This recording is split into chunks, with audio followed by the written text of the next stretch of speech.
time to finally take a look at a game that I've heard some refer to as a hidden gem and a true PS2 classic, Rockstar Vancouver's Bully. Speaking of time, this was during an era before we learned of the many horrors of working for Rockstar. Google at your own discretion. Now, onto a happier train of thought, let's see if I can find out why so many people love this game to such a high degree. The story is simple and to the point. We got our protagonist, Jimmy Hopkins, an ordinary kid that no one understands. Mom and Dad and Gary always giving him commands. Oh, wait, that's a different story. Never the more or less, Jimbo is just a kid trying to survive and now must do so at Bulworth Academy, a private school full of the biggest stereotypes known to mankind. I've tried to nail down the time period for this setting, but even looking at multiple Reddit threads got me absolutely nowhere. I guess they made it ambiguous on purpose considering the mixing of all the vehicle types and fashion. Anyways, back to the plot. You see, Jimmy almost immediately gets the attention of Gary, the school sociopath, who uses Jimmy's ability to cause mayhem and kick ass until the moment he could throw old Jimbo to the curb. This honestly happens really quickly, like you'd expect this to be a late or even mid-game twist, but no,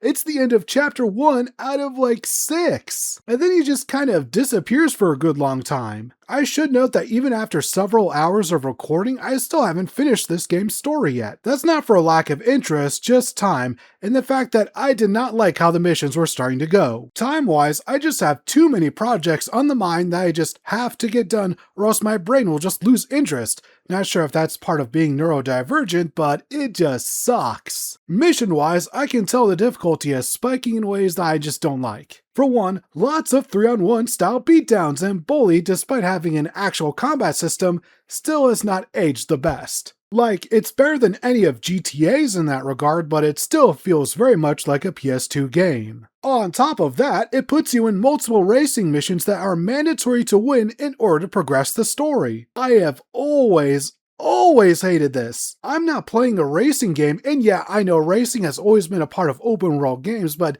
don't make them mandatory. Optional challenges, fine, that's good, but a requirement? You can get out of my house with that nonsense. What isn't nonsensical is the fact that you can customize Jimmy's appearance. Just a shame that there are select missions which require a dress code, meaning if you don't meet it, then you'll have to hoof it back to the nearest safe house to change, and then go all the way back to the mission marker. Gotta love that! On the plus side, in terms of mission design, multi-part missions do have checkpoints, which were a very rare thing for this era of open world games. Grand Theft Auto wouldn't do that until what? Episodes from Liberty City? Being an open world game means there are, of course, mini-games and activities. The first you'll come across are the classes you can attend. Most are fine enough, nothing offensive, although considering that I think of myself as a writer, you'd think I would ace the English class, but instead of testing grammar or writing skills, it's just finding words in a scrambled mess. I've never been too good at these, and after a while I always have to look up the solutions. You can also mow a lawn for money via a Hank Hill style mower. Hope it's propane powered. Yes, I know mowers don't actually work that way. Shut up! There's also arcade games to play, which are fine. Nothing on the level of Yakuza, but once again, just fine. There's one you can play to unlock a new safe house, but getting the highest score is a bitch and a half. I got close, but after wasting 20 minutes and failing, I was just done. Thankfully, getting the other 2 safe houses was much easier, as it just required the player to beat the holy mother of fuck out of some children. I almost forgot about the carnival games, another decent addition. I really think games like Saints Row and Yakuza spoiled me on what to expect in terms of minigames, but for a 2006 PlayStation 2 game, Bully offers a good variety. On the topic of variety, this game actually gives us a winter season! Sure, it doesn't last long if you're going from mission to mission, but it exists, which is more than you can say for most Rockstar games.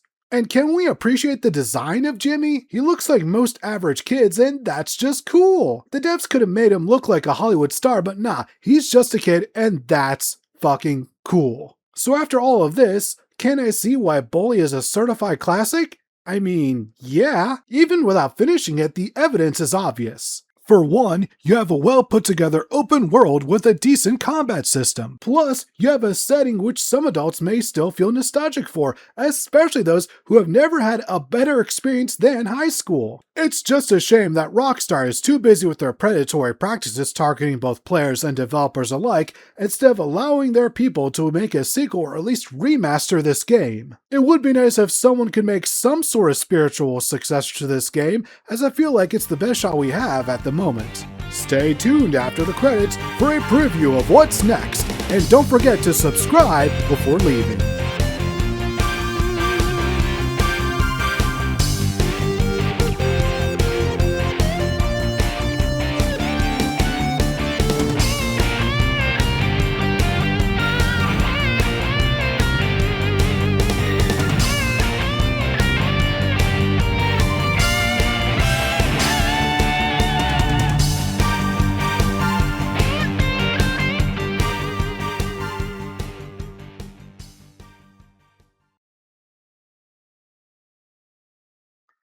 Alright, let's see what we have here.